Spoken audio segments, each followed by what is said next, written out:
ಪ್ರೀತಿಯ ತಂಗಿ ಶೂರ್ಪಣಖಿಯ ಮಾತಿಗೆ ಮರುಳನಾಗಿ ಸೀತಾ ಅಪಹರಣ ಮಾಡಿ ಈಗ ಅದೇ ಸೀತೆ ಲಂಕೆಗೆ ಮುಳುವಾದಳಲ್ಲ. ಮುಂದೇನು ಮಾಡುವುದು ಎಂದು ಯೋಚಿಸುತ್ತಾ ಮಂಡೋದರಿಯ ಅಂತಃಪುರವನ್ನು ಸೇರಿದ್ದೇನೆ. ಪ್ರಾಣಕಾಂತ, ಯುದ್ಧದಲ್ಲಿ ಮೇಲಿಂದ ಮೇಲೆ ನಮಗೆ ಸೋಲಾಗುತ್ತಿರುವ ವಿಷಯವನ್ನು ಬಲ್ಲವಳಾಗಿದ್ದೇನೆ. ಮಹಾನ್ ಸಾಧಕನಾಗಿ, ಅದ್ವಿತೀಯ ಪರಾಕ್ರಮಿಯಾಗಿ, ಅಪ್ರತಿಮ ಶಿವ ಭಕ್ತನಾಗಿ ಮೆರೆದ ನಿಮಗೆ ಈ ದುಸ್ಥಿತಿಯೇ? ಸ್ವಾಮಿ ಬನ್ನಿ, ಇದೋ ನನ್ನ ಸೆರೆಗಂಚಿನಿಂದ ಕಣ್ಣೀರನ್ನು ಒರೆಸುತ್ತಿದ್ದೇನೆ. ಹೌದು, ನಾವು ಬಹಳಷ್ಟನ್ನು ಕಳೆದುಕೊಂಡಿದ್ದು ನಿಜ. ಆದರೆ ಇನ್ನುಳಿದವನ್ನಾದರೂ ಉಳಿಸಿಕೊಳ್ಳುವುದು ಬೇಡವೇ ಸ್ವಾಮಿ? ಇಂದ್ರಜಿತ್ ಹೋದನೋ ಇರಲಿ, ಇನ್ನೊಬ್ಬ ಮಗ ವಿರೂಪಾಕ್ಷ ಸಾಕು ನಮಗೆ ಸ್ವಾಮಿ, ಸಾಕು. ಅವನಿಂದಲೇ ಬೇಕಾದ ಸುಖವನ್ನು ಅನುಭವಿಸುತ್ತಾ ಇರೋಣ. ಆಗದೆ ಮಂಡೋದರಿ 9 ತಿಂಗಳು ಹೊತ್ತು ಸಾಕಿದ ಮಗನಿಂದ ದೂರನಾದರೂ ನಿನ್ನ ಹೆತ್ತೊಡಲು ಉರಿಯುತ್ತಿಲ್ಲವೇ? ನನ್ನ ಮಗನನ್ನು ಯಮಪುರಿಗೆ ಅಟ್ಟಿದ ರಾಮ ಲಕ್ಷ್ಮಣನನ್ನು ಯತ್ನ ಮಾಡಿ ಆದರೂ ಕೊಂದು ಬಿಡುತ್ತೇನೆ.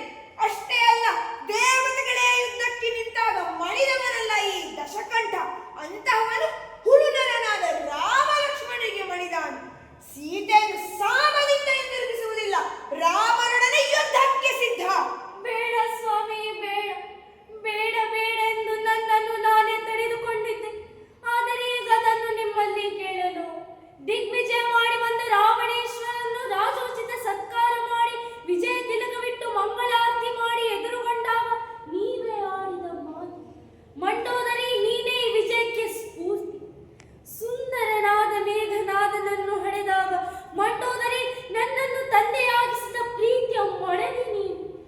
ರಾಜಕೈಂಕರ್ಯಗಳನ್ನು ಮುಗಿಸಿ ಆಯಾಸಗೊಂಡು ನನ್ನ ತೊಡೆ ಮೇಲೆ ತಲೆಯನ್ನಿಟ್ಟು ನಿದ್ರಿಸುತ್ತ ಮಂಡೋದರಿ, ವರ್ಣಿಸಲಾಗದೆ ಎಂತಹ ಮಮತೆ ನಿನ್ನದು ಎಂದೆಲ್ಲ ಕೊಂಡಾಡಿದವರು ನೀನು. ಸೀತೆ ಲಕ್ಷ್ಮೀದೇವಿ ಆಗಿರಬಹುದು, ಆದರೆ ನಾನು ನೀಡಿದ ಅಥವಾ ನನ್ನಲ್ಲಿಲ್ಲದು ಏನುಂಟು ಅವಳಲ್ಲಿ ಸ್ವಾಮಿ, ಏನುಂಟು? ಯಾಕೆ ನಿಮಗೆ ಅವಳೇ ಬೇಕು? ಇದು ತನಕ ರಾವಣೇಶ್ವರನಿಗಾಗಿ ನನ್ನ ಸರ್ವಸ್ವವನ್ನು ಒಪ್ಪಿಸಿಕೊಂಡವಳು ಸ್ವಾಮಿ. ಊರಿನವರು ಕರೆದದ್ದಕ್ಕಾಗಿ ಪತಿವ್ರತೆ ಆದವಳಲ್ಲ ಈ ಮಂಡೋದರಿ ಸ್ವಾಮಿ. ಮಗ ಇಲ್ಲದಿದ್ದರೆ ಬದುಕುತ್ತಾಳೆ ಅವಳು, ಆದರೆ ಅನುಸರಿಸುವುದಕ್ಕೆ ಗಂಡ ಇರುವವರೆಗೆ ಮಾತ್ರ ಬದುಕುತ್ತಾಳೆ ಸ್ವಾಮಿ. ಸ್ವಾಮಿ, ನಿಮಗೆ ನಾನು ಏನಾಗಬೇಕು? ಆ ಸೀತೆ ಏನಾಗಬೇಕು ಸ್ವಾಮಿ? ನನ್ನ ಕಣ್ಣೀರನ್ನು ಒರೆಸಲು ಮುಂದಾದಳು. ಈಗ ಕಣ್ಣೀರಿಡುತ್ತಾ ಇದ್ದೀಯೇ ಮಂಡೋದರಿ? ನಿನ್ನ ಕಣ್ಣೀರನ್ನು ನೋಡುವುದಕ್ಕಾಗಿ ಬಂದವನಲ್ಲ ಇಲ್ಲಿ. ಇಷ್ಟೊತ್ತು ನಡೆದನ್ನೆಲ್ಲ ಸ್ವಯಂಕೃತವಲ್ಲ ಮಂಡೋದರಿ. ಯಾಕೆ ಬಂದೆಯ? ಪರಮ ಪಾವನಾದ ವೈಕುಂಠದ ಪಶ್ಚಿಮ ದ್ವಾರದಲ್ಲಿ 2 ದ್ವಾರಪಾಲಕರಿದ್ದರು, ಜಯ ವಿಜಯ.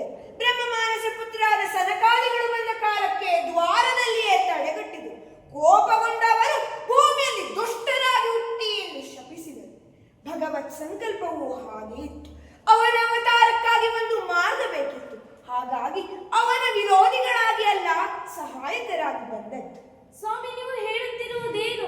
ಭಗವಂತ ಅವತಾರ ಏನೇನು ಹೇಳ್ತಾ ಇದ್ದೀರಿ? ಮಂಡೋದರಿ, ಅವರಲ್ಲಿ ಜಯನೆಂಬುವನೇ ನಾನು, ತಮ್ಮ ಕುಂಭಕರ್ಣನೇ ವಿಜಯ. ನಮ್ಮನ್ನು 2ನೇ ಜನ್ಮದಿಂದ ದಾಟಿಸಿ ಉದ್ಧರಿಸಲು ಬಂದವನಿಗೆ ಶರಣಾಗತನಾದರೆ ಹೇಗೆ ಮಂಡೋದರಿ? ಆಯುಷ್ಯ ಇನ್ನೂ ದೀರ್ಘವಾಗುವುದಿಲ್ಲವೇ? ಆದ್ದರಿಂದ ರಾಮನೊಡನೆ ಯುದ್ಧ ಅನಿವಾರ್ಯ. ಪೂರ್ವ ನಿರ್ಧಾರವಾದದ್ದು, ಭಗವತ್ ಸಂಕಲ್ಪವೂ ಹೌದು. ಸ್ವಾಮಿ, ಪ್ರಪಂಚ ಮುಖಕ್ಕೆ ರಾಮ ವೈರಿಯಾಗಿ ಕಂಡರು, ಅಂತರಂಗದಲ್ಲಿ ಸೇರ ಬಯಸುವುದು ಅದೇ ರಾಮನನ್ನಲ್ಲವೇ? ಇನ್ನು ಯಾವ ಮಾತನಾಡಲು ಬಯಸುವುದಿಲ್ಲ. ಆದರೆ ಮುಂದೆ ನನ್ನದೇನು ಗತಿ? ಮಂಡೋದರಿ, ಪತಿವ್ರತೆಯಾಗಿ ಬಾಳಿದ ನಿನಗೆ ಮುಕ್ತವಾಗಿ ನಿರ್ಧಾರ ತೆಗೆದುಕೊಳ್ಳುವ ಅವಕಾಶ ಇಟ್ಟಿದ್ದೇನೆ. ನಿನ್ನ ಗತಿಯನ್ನು